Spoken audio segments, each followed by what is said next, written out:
paradoxes qu'on a soulevés cette semaine et qui semblent un peu bloquants pour nous. Quand on regarde vers l'avenir, on se dit, il y a 30 ans c'était déjà le problème, aujourd'hui c'est encore le problème, est-ce que dans 30 ans ce sera encore le problème? Même dans 100 ans, 2100, enfin, pas 100 ans. C'est ce qu'on a aujourd'hui, le problème de temporalité entre le climat d'urgence et le climat de réflexion sur le temps long. Il y a toujours ce facteur de temporalité qui est important à prendre en compte et qui se pose la question, surtout quand on est au niveau des facteurs humains. C'est ce blocage de l'homo sapiens qui s'attache à sa terre. On se projette un peu nous-mêmes, on se dit mais si j'étais agriculteur en bord de littoral, que les scientifiques ou l'État me disaient ta terre sera submergée dans 50 ans, tu n'auras plus de champs ici. Et on se dit mais personnellement, ok, je prends note, je reste là, et quand il faudra bouger, je bougerai. Pour ma part, j'aimerais bien retourner sur une image qu'on a vue plusieurs fois, qui est l'image des sirènes.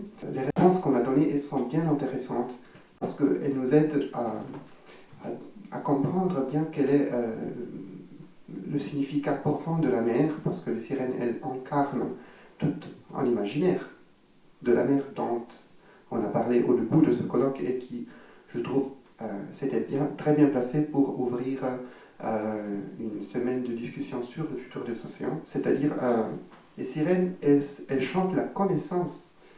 La mer est bien quelque chose d'inconnu et la connaissance qu'on peut prendre de la mer est quelque chose qui peut nous bouleverser. Tous vos travaux m'ont convaincu de l'importance du petit et du local et je suis tout à fait persuadée que les changements passeront par le petit, mais ça me paraissait parfois très minuscule face à tout le reste du monde et de ses problèmes géopolitiques, etc. Le bien commun, ça veut dire quelque chose.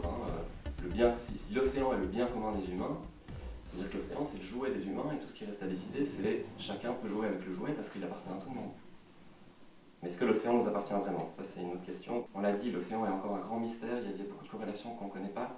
C'est quelque chose qui nous dépasse, c'est pas quelque chose qui nous appartient.